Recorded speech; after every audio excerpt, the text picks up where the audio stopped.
Welcome everyone to Simply Bitcoin. We break down the news from Twitter, the daily fail, meme review, software releases, hardware releases, the websites by plebes or plebs. Joining us today, very special guest, fellow toxic Bitcoiner and author of 21 Lessons, Durgigi. Before he hops on though, you know where we're going. We're going to the numbers. Let's do it, people. Number time! Host has disabled participant screen sharing. I'm sorry, Phil. I'm sorry I betrayed you. You've disabled me, Nico. Okay? My Zoom experience is now crippled. And I'm offended. So, please forgive me. that's it, right? I'm offended now. You should be offended. You're a disabled person now. He's right. You see? You see? There should be some type of I need special rights. I'm keeping all of this in the episode, by the way. Oh, that's awful. This is grade A material. At the time of this recording, the block height is 700,713. The Bitcoin price 48,180. Chain rewrite days 845. Total public Lightning capacity 2,489.23. That's a new all-time high on that one. That is a new all-time high. Sats per dollar 2,076, and blocks to the halvening 139,287. Nico, we are slightly less than 11 Bitcoin away from the random number we chose to reveal our sound at. Yeah, no, it's not random. It's 500 Bitcoin I know, but that's random. Like, what's the significance of 500? We just picked that. We just picked it. Come on. The chicken told me. The chicken. We're listening to chickens now? Satoshi the chicken. He told me. He made a compromise with me. He's like, listen, if you don't want to use me as the sound for the Lightning Network capacity, right? Has to be 500 Bitcoin increments. All right, we're listening to a chicken now. That's it. It is. I'm done. It's true. But no, dude, listen. In all seriousness, the signal, of course, the noise is the USD price, the US Bitcoin price. The signal is the Lightning Network capacity, the public Lightning Network capacity. Man, that keeps going up. And you know, we've been saying, Phil, it looks like it's going parabolic.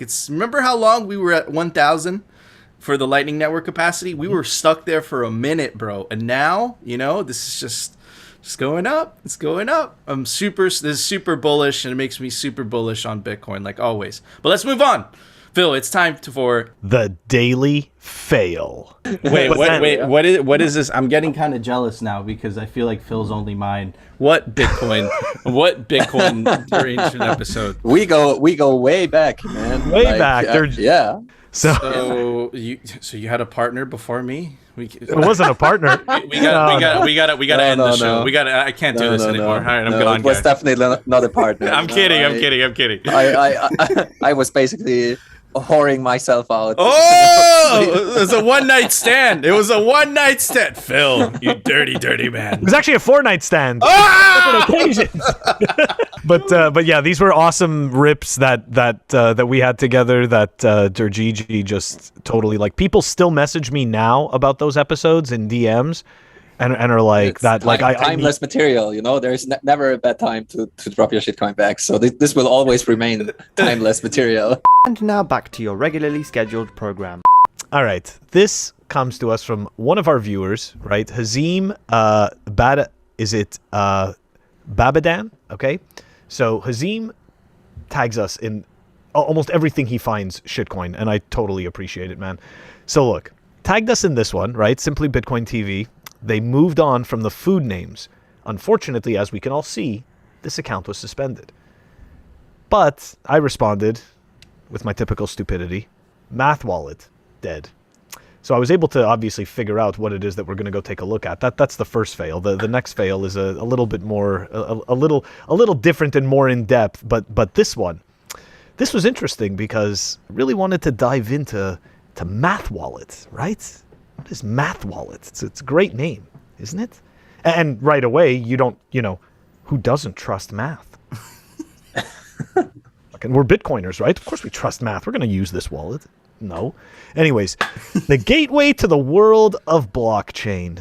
Oh, nice. And of course, right, the the shitcoin parade here, the shitcoin waterfall, wonderful. It supports all this crap.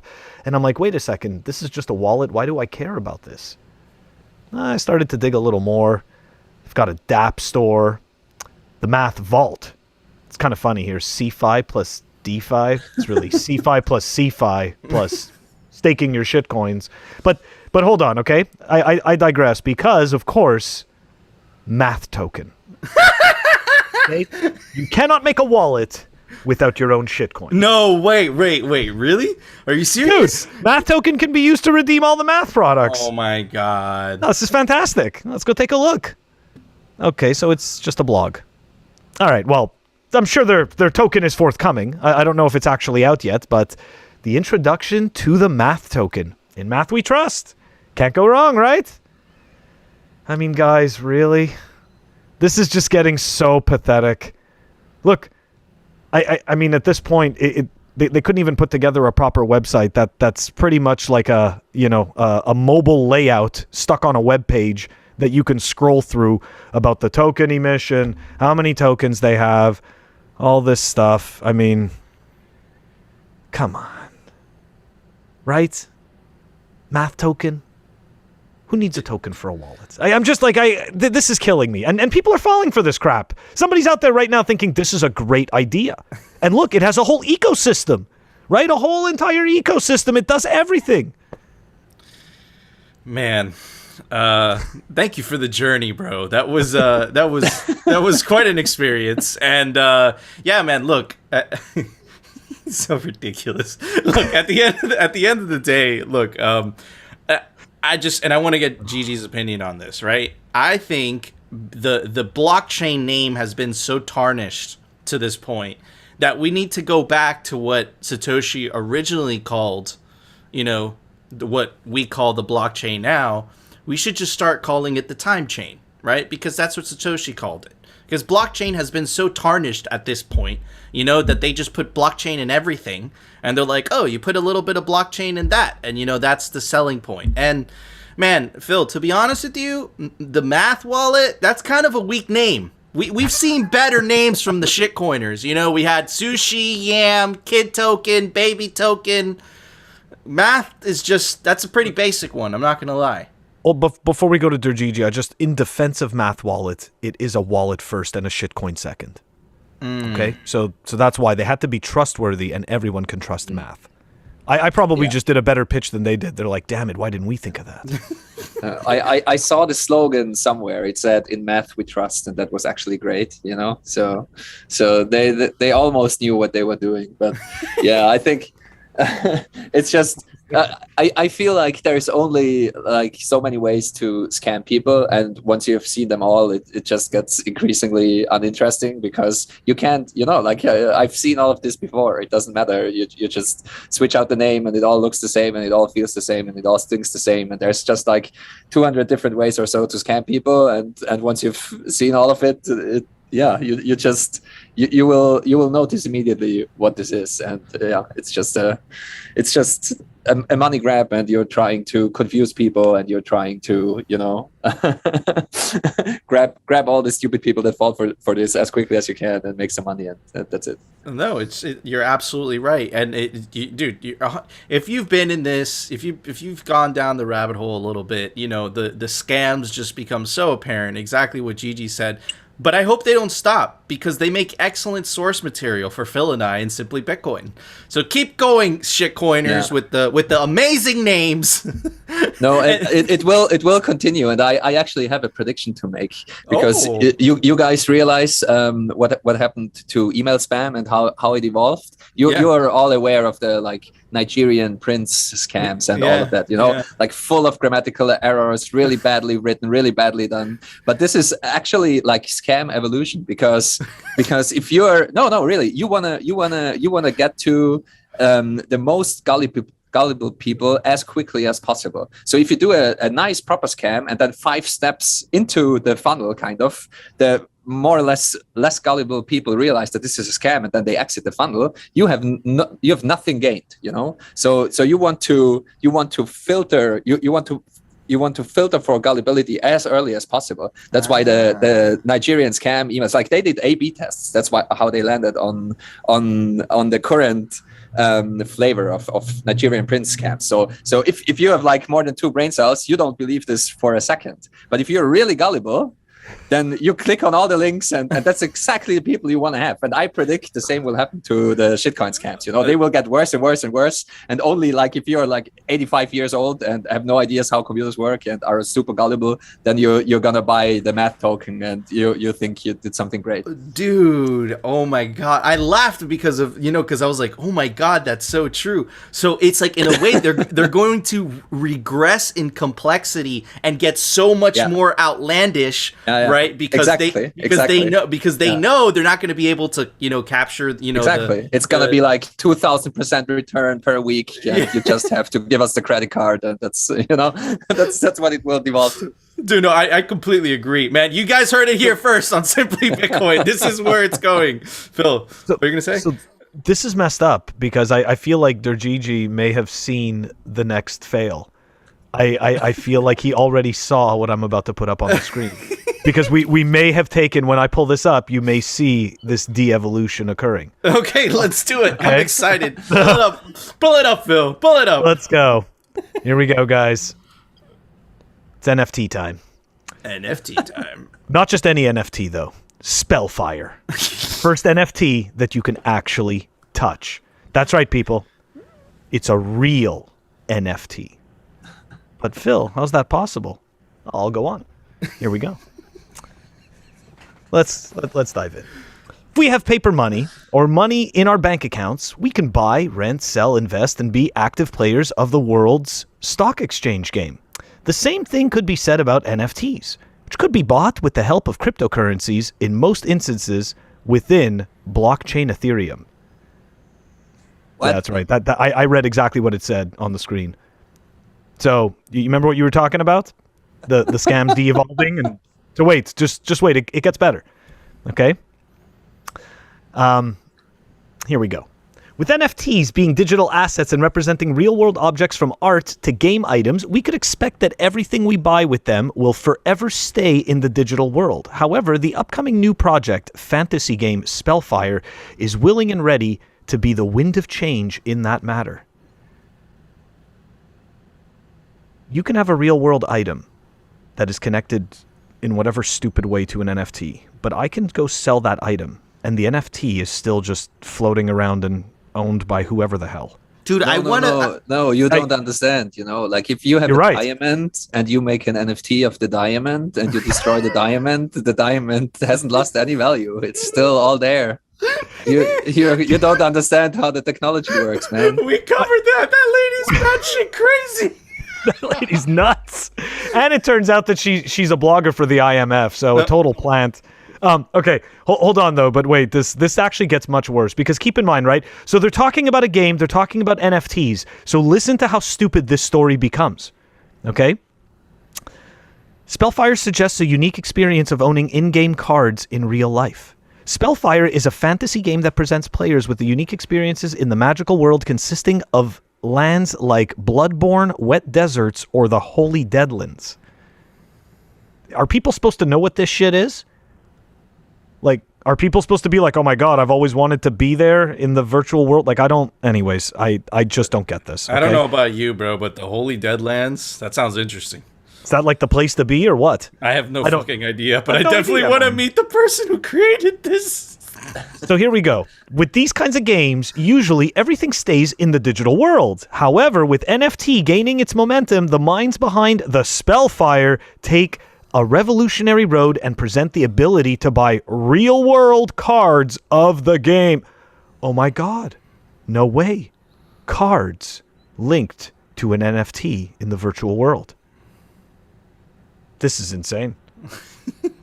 No way anybody could trade these cards without the NFTs losing ownership or relation to that physical... It doesn't matter. Okay, the most loyal and engaged fans or people, suckers, who maybe see the collecting benefits may buy game cards with NFT. What? So hold on a second. So the NFT just became a currency that you buy the card of the NFT NFT with... Each NFT is unique and in this instance could represent real-life goods, like a game card. I'm sorry. You could have it at home, real as any other thing you buy with money. But in the digital world, one card could be highly valuable and simply make you money on its own. That's perfect. So it's already close to a Nigerian prince. Yeah, I was about to say that. GG. Wait. This is the priceless part, there, GG. This is, I think, where they may have been. I don't know, dude. I think they're spying on you. After some time, you decide to sell it. You look at the market prices and activities, and you follow the moment when prices peak the most. Then it is time to sell. Oh my God, of course. In this way, having real world cards makes the whole experience way better and almost surreal. Players don't only have part of the virtual world with them, but could also see what is helping them make money. Wait. Hold on a second. Like, when you sell the card, what do you do with the physical card? I'm confused. So first of all, you use the NFT to buy the card that represents the NFT, and then you wait for the price to peak and sell the card or the NFT.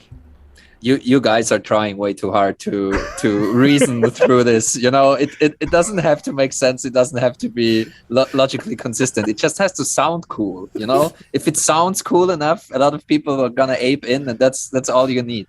Like, I could totally picture some dude, you know, like, the Holy Deadlands. Fuck yeah, I want to go there, man.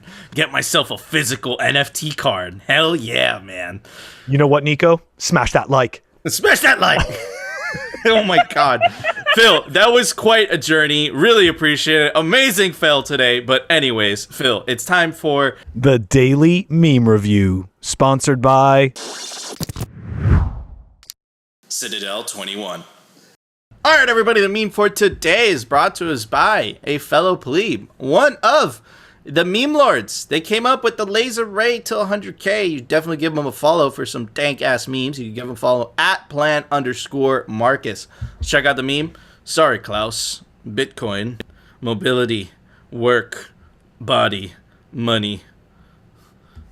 Wait, this is the wrong room. Always has been. Amazing meme by Plan Marcus. Great meme. And for that, Phil, I'm going to give it an amazing score. You're never going to guess this. I'm going to give it the F4 key. F4, very useful, very useful.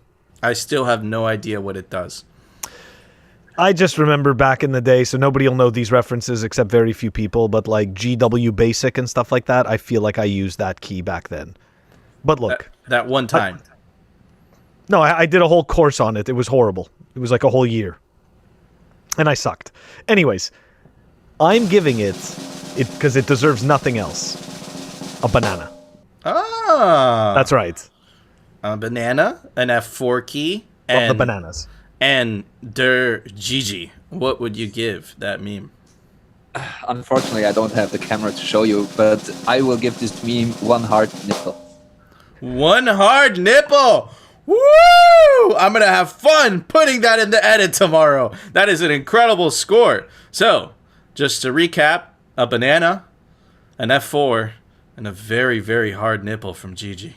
Amazing scores. Anyways, guys, do you agree with our scores? Do you disagree? Let us know down in the comment section. And of course, join our Telegram group. Give us some memes to review. This is a meme review. Anyways, Phil, it's time for the Daily News, sponsored by Crypto Cloaks. I mentioned briefly the idea of crypto, and I know you've had different views of this. A lot of people think of that as a new investment class that has had an enormous run thus far, but also as a way to mitigate, if you will, against the idea of what the value of cash becomes. Well, I think it's worth considering all the alternatives to cash and all the alternatives to some of the financial assets. And so Bitcoin is a possibility, is that a merit? Right. I have a certain amount of money in Bitcoin. Do you believe that regulation ultimately will make something like Bitcoin and other cryptocurrencies have a future, or do you think regulation will kill it? Well, I think regulation, I think at the end of the day, if it's really successful, they'll kill it. And they'll try to kill it. And I think they will kill it because they have ways of killing it. There you have it, ladies and gentlemen. You have Ray Dalio How old is that? Saying that's just happened. It's literally a couple days. It's literally a day or 2 days ago. And you have Ray Dalio saying two things, right? There's signal there, right? He owns Bitcoin, but he also thinks that if the signal there is that he owns Bitcoin, but he also thinks, I think he's a couple years back in the rabbit hole, that he believes that governments have the ability to ban it. We've talked about it so many times as to why that wouldn't work, but I'm very curious to think. Gigi, what do you feel about that when you hear Ray Dalio, saying governments will ban it and they have the means to do so? I think, I learned something new because the last couple of years, I periodically go through the mental exercise of what would you need to do to kill Bitcoin, and what would you need to do to stop Bitcoin, or just also disrupt it in some way. And Ray Dalio, he said, there are ways. So you kill Bitcoin just with ways. Governments have their ways of doing that. So he provides no meaningful answer of how governments would do it. I suspect he doesn't really understand Bitcoin on a deep and fundamental level, because otherwise his brain would probably implode. I think if you understand what Bitcoin is and how it works, it becomes obvious that there is just not much anyone can do about it, because in the end, Bitcoin is pure information, and you can run everything yourself, and you can keep your passphrase in your head, for example, and that's very, very, very hard to stop. And of course, there's a lot of nuance to this. If you look at the mining distribution worldwide, things like that, of course, Bitcoin requires mining and energy and all that jazz. But he just says governments have their ways of shutting it down, and I highly doubt that, because we must also not forget that there is no such thing as like the government. There's multiple governments and they compete with each other, and Bitcoin is a worldwide phenomenon. And I also doubt the very first thing that he said, that he owns Bitcoin. To be fair, I think he said he has some money in Bitcoin, which is probably true, but he probably owns Bitcoin IOUs. Yes. I very much doubt that he holds his own keys. And I think if you don't go through the motion of holding your own keys, setting up your own node, running Bitcoin for yourself, defining for yourself what Bitcoin is, then you will not understand what Bitcoin is properly. So I very much doubt that he has gone through the motions, and that's why he also thinks that governments can stop it, because he probably paid someone to buy a bunch of Bitcoin on some exchange, and those Bitcoins are probably still on this exchange. And of course, this is very stoppable, but this is not what Bitcoin is.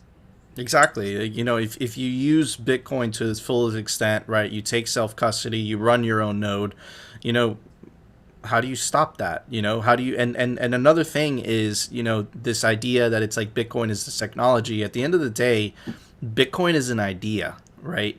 You can't kill an idea. An idea is very powerful, and the idea is very simple, right? I'm sick and tired, and most Bitcoiners and most people that have taken the orange pill are sick and tired of other people holding our own wealth, holding our own energy, holding our own time, right? And Bitcoin empowers us, right, to take back that, right? So it's a very simple question, and I have that question. I'm going to ask that question to Phil, right? Would you ever go back to a system in which you're not holding the keys to your own wealth and someone has access to those keys? No, not a chance. Not a chance at all. And to be perfectly honest, going back to, what Gigi said, and, going back to, Ray Dalio's comment, I remember for a time, I'd wake up, and every single day I'd try to find a way to destroy Bitcoin, right? I'd try to come up with some idea that I could think of that, oh, okay, this is how Bitcoin gets killed. And every day I can't figure that out, so every day I stack more sats. And I think that, I think that Ray's general comment of the government has ways. Look, let's be absolutely honest. The governments have ways of stifling things. Okay? They can't actually kill Bitcoin in its entirety. This is what people don't understand. It's not the same thing. Right? It's not the same thing as those centralized entities that they were able to shut down in their entirety, stop them from existing. They cannot stop. The rabbit is out of the hat, right?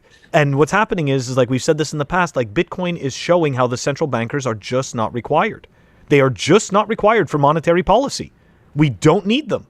So it's really, you know, I don't see it. I only see the government being able to stifle Bitcoin, and that's only in a localized place. It's not everywhere.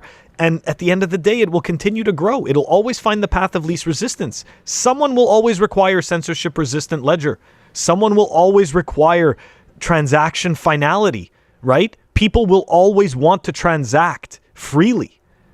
Yeah, also wealth preservation, you know, like that's, there you go. I think that's currently the killer use case with what's going on in the world, looking at from a macro viewpoint.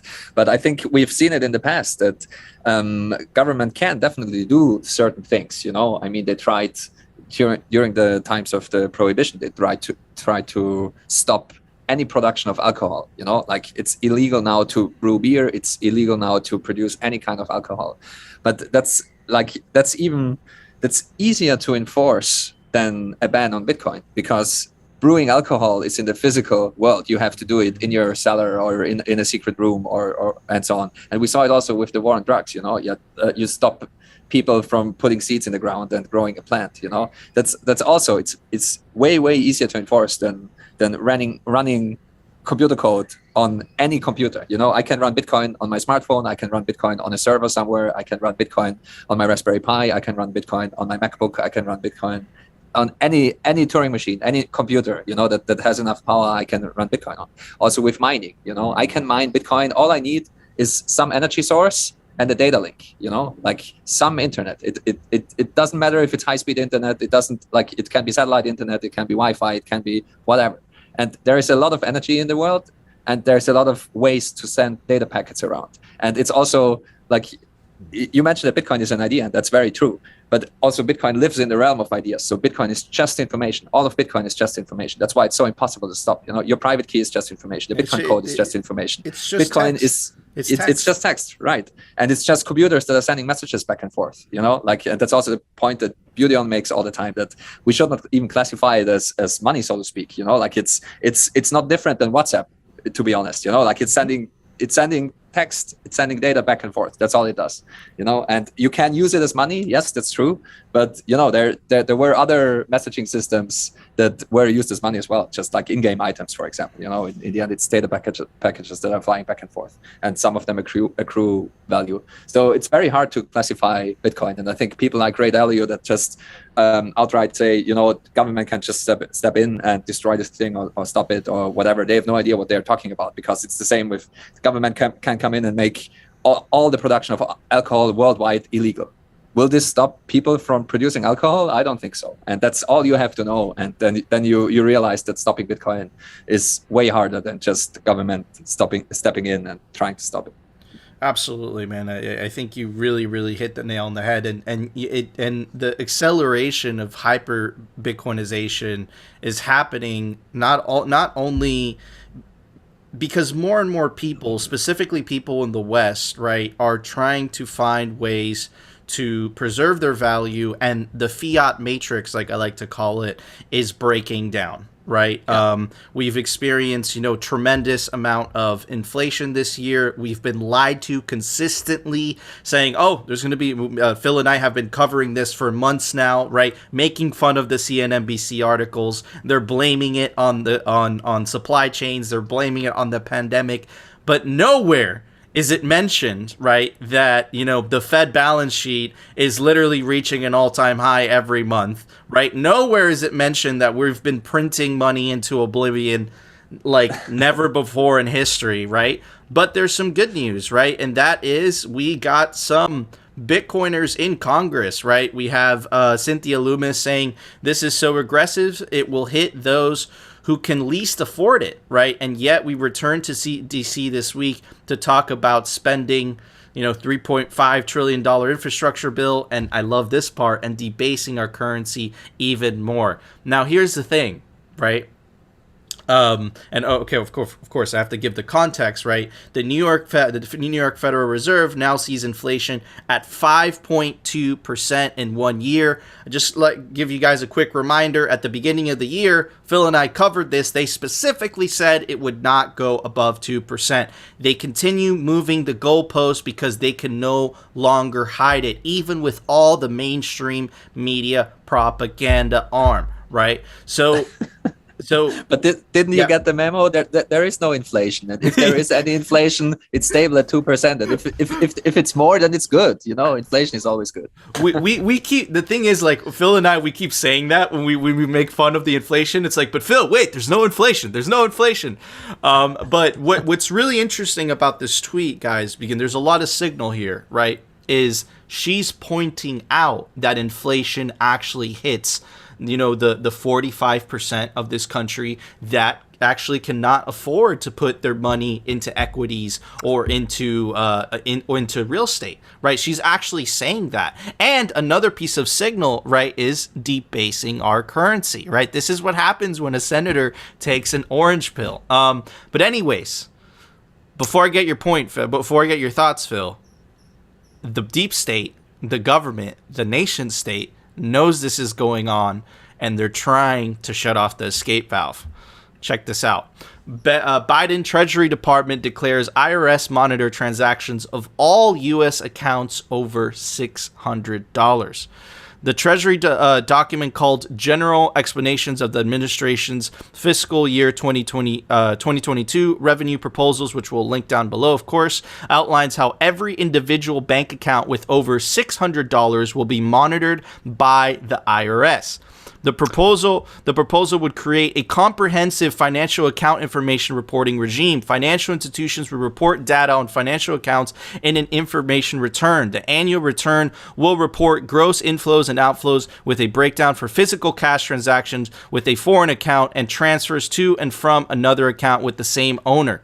So even if you're transferring accounts between yourself, gets reported to Big Daddy government. Anyways, the requirement would apply to all businesses' personal accounts from financial institutions, including bank, loan, investment accounts, with the exceptions of accounts below a low de minimis gross flow threshold of $600. Right? So again, the Bank Secrecy Act that they installed in the 1970s was $10,000. If you account for inflation, $10,000 in the 1970s when they passed that bill was actually about 69 grand today. Now they're moving the goalpost even more because the fiat system is collapsing and they're trying to keep everyone in the system itself. And I would also like to point out this part: the proposal will also apply to Bitcoin and shitcoin assets, exchanges, and custodians. Right? Very so good. Very. It's such a smart move. It's such a smart move from them because wait 5 years and $600 will buy you like 2 packs of chewing gum or something. So they immediately cover all transactions basically with this bill. It's absolutely terrifying, and this is what we've been covering this a lot on the show. Essentially, they're getting ready for central bank digital currencies, right? And this is a way, essentially, like they're showing you their cards. They're not even hiding it anymore at this point. They don't even care. In the Fourth Amendment in the U.S., it's like no unreasonable searches and seizures.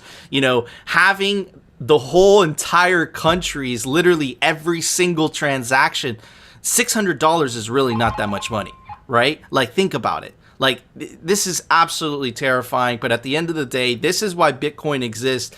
And in my opinion, I hope these types of things keeps happening. I hope, banks keep, increasing their overdraft fees, because that's just going to accelerate people waking up to Bitcoin and to alternatives and to freedom, dude. This is tyrannical craziness. Phil? Yeah, just a couple of points on that first article. In the title, there was mention that the larger that the increases were expected larger increases. I highly doubt that the average working person is expecting to pay more for things all the time. They don't really expect it. They just don't notice it because it seeps in. So that's kind of despicable, right? Because it's expected by... It's funny, right? It's expected because they say it is, because it's an institution. So I just find it's just disingenuous wording that minimizes, right? It minimizes what's happening. So, Nico, it's all good, man. This was expected, even though it's large. It's all good. We expected it. So it's just a way of minimizing the impact, and that's just kind of, crappy language. But, on that second piece about, see, look, right there. Large expected price, right? But that's Not, BS. Right? That's Large BS. expected- We Of covered course. this in January, dude. Oh, They man. tell this to you on purpose, right? Like, it's all like, this is what we've said in the past with the language, right? They tell you this so that it has to do with brainwashing, right? You read that and you're like, well, that was expected. By who? Like, you know what I mean? Like, anyways, but moving on, right? To this whole thing with Biden and the IRS. So it's so funny, right? They're going to go and they're going to have the IRS monitor all of this over $600. Are we the ones that printed $6 trillion last year? I mean, I know I didn't. I know I didn't illegally rob all the Americans of more value. And actually a lot of the world too, because a lot of the world holds the U.S. Currency in reserve. So I know I didn't get to print 6 trillion. Did you get to? Dude, No, I don't think you did either, right? And I know Durgigi didn't. I don't think he'd be sitting on this thing with us right now, He'd be living it up, man. 6 trillion, 6 trillion fiat bucks. I'm going to convert it to corn, So we didn't get to do this. Why are we being penalized and monitored when we're not the scumbags? they're trying to take out the escape Right? valve. They're trying to take out the escape valve. It's dude. projection. It's like you've said, right? It's exactly right. They're taking away the escape valve, and it's projection. So they go and do stupid shit, and we're all getting punished because they're incompetent. Yep. Man, it's gonna be a hell of a fight. But Gigi, we always ask our guests this, do we sound like crazy people? Are we the only ones seeing this? Do you see this yourself? Maybe we're a little extreme. What are your thoughts? Of course, you sound like crazy people. All the best people sound like crazy people. I think if you just even if you remove Bitcoin from the equation, everything that's currently going on in the macro environment is complete insanity. And even like old school macro people that have no idea about Bitcoin, that are not part of our small little world of sanity, I would say, even though we, the outside world might call us the crazy ones, but everyone agrees that this has never happened before. Kind of all of it is insane. Nothing of it is sustainable, and we are just I think we are just at the very end of the fiat experiment, and I think a lot of people agree that something will have to give, and I think we will see in the next. I have no idea about the time spans, like the gold bugs, they've been saying that this experiment will last for like 30-40 years already, so it might be that the fiat system still has like 10 years left in it, but it seems to me that we are really very close to a breaking point. And I think that CBDCs will come and they will prolong the inevitable, but I think it will just make things worse. And one thing I would like to comment on, which you said before, that the fiat system is kind of breaking everywhere, coming apart at the seams. I think one thing that is even more noticeable than the inflation that is going on for regular people is how the whole centralized fiat system in terms of payments and also centralized platforms just doesn't work, because everyone is getting deplatformed left and right. You're not the only crazy people that have a podcast or a show that talk about crazy things. And I think we will see people driven to Bitcoin because of the censorship resistant properties first, kind of in the Western world, because I think that the deplatforming will continue and become even more insane. I mean, we saw, for example, OnlyFans being pressured by Visa and MasterCard and other payment processors to move away from adult content. It's like telling Pornhub to remove everything that has to do with nudity from the platform. I mean, it's complete insanity. And I think people will realize that they will need to switch to another system. I think inflation in the US, it will remain kind of dealable with maybe for the next couple of years for most people, but I'm not sure. Maybe I'm wrong, and maybe more people will flock to Bitcoin because of the savings technology that it represents. But who knows? Maybe both will happen at the same time. Dude, and it's funny you say that. Look, like I have an example of, of literally even worse than deplatforming. It's literally, and we played a clip we played a clip of Tucker Carlson basically saying, how the vax passports were going to turn into digital ID passports, and then essentially that's going to be connected with your CBDC, and whether whether you say something the government disagrees with or not, they'll just shut off your account. Like, this is just, adding to your point, Gigi, General Flynn, which is, a very contentious figure in the US, right? He had his credit cards closed. And the reason for it is they gave reputational risks. Like, what does that even mean? And here's another article, right, where Biden administration prepares for way for banks to refuse service to Democrat enemies, right? Again, like, it's literally what you're saying. Now imagine central bank digital currencies. It's even worse than that. It's like, oh, Phil, you went 16 miles away from your house today. Can't use your checking account. Can't buy your food. Man, it's crazy. You voted Republican once, so you're now an enemy of the Democrats. So we have to freeze all your bank accounts. Exactly, man. And and honestly, that's where the world is heading. And just to kind of wrap this all up, right? Look, right now the battle lines are being more and more defined, and we have a choice. And the choice is Bitcoin or slavery. Slavery is central bank digital currencies, cuckbucks, government money, state money, and then you got Bitcoin on the other side, freedom money. And man, there's going to be an epic battle. And we're so happy to be in the trenches with all you plebs and GG and all the wonderful Bitcoiners. But Phil, there was a software release today. Why don't you tell everybody about it? Software releases. All right, we've got Umbrel, which is a Bitcoin and Lightning node with a whole bunch of really cool apps. Check it out. Anyways, version 0.4.2 was released, and it's down below in the show notes. Awesome. Thank you, Phil. All right, guys, that was our show. Before we go, I want to give a shout out to our awesome sponsors. Check out CryptoCloaks.com for the best 3D printed Bitcoin merch. Get yourself a Bitcoin grenade. Now he has an even bigger one. There's a link down below, gives you 5% off anything on the store. And of course, check out Citadel 21 for the best Bitcoin pleb signal, written by plebs for plebs. Gigi's written articles for them. Phil and I have written articles for them. Get yourself a physical copy. There's only 1,000 made of each volume. Again, check out citadel21.com. And of course, check out our awesome guest, the legendary man, because GG has contributed so much to Bitcoin, so much cool stuff. Check out Dare GG on Twitter if you're not already following him. And if you are to read one book or recommend one book to anyone getting into Bitcoin, recommend 21 Lessons. Check out 21lessons.com. It's an amazing book, and you could also find a lot more resources on GG's Twitter.